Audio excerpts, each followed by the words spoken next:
TVN 한국교통방송입니다.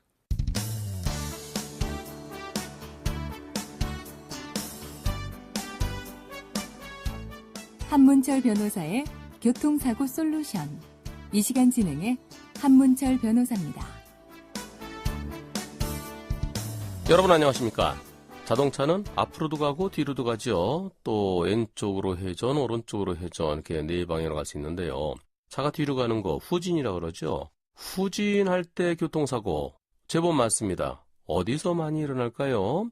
주차장에서 후진하다가 지나가던 차 쾅 부딪히는 경우요. 특히 전진주차, 즉 화단 쪽을 앞을 보면서 그렇게 많이 세우라고 그러죠. 왜냐면 뒤로 하면은 매연이 나와갖고 화단에 있는 나무들이 불편하고 또 바로 옆에 있는 아파트에 불편을 주니까요. 전진주차되어 있던 차가 출발하려면 후진으로 뒤로 나와야 되죠. 그러다가 옆에 지나가는 차랑 부딪히는 경우도 있고요. 또 차대차 사고 말고 마트 주차장 같은 데서요. 후진하다가 그 뒤로 지나가는 사람 부딪히는 경우도 있습니다. 이 후진 사고가 경찰에 접수된 것만 하더라도 경찰에 신고돼서 처리된 게 1년에 평균 3,700건 정도 된답니다. 근데 신고 안 된 게 훨씬 더 많겠죠.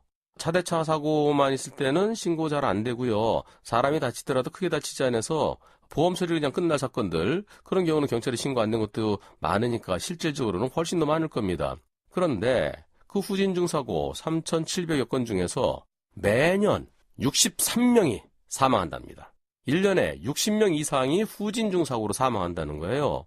후진중에 사람이 어떻게 사망할까? 이거 천천히 가다 콩 하는데 그걸로 사망할 수 있겠어? 이상하게 생각되시죠? 하지만 후진중일 때는 속도가 높지 않더라도 뒤에 사람 있는 걸 못 봤으면 그냥 치고서 역과되는 경우도 있고, 역과라는 것은 밟고 지나간다는 거죠. 또는 사람이 튕기면서 옆에 어딘가 부딪혀서 2차적으로 큰 사고를 당하는 경우도 있습니다. 근데 또 더 좀 안타까운 거는요. 사망자 1년에 60명 이상, 그 중에서 약 10%는 가족이에요, 가족.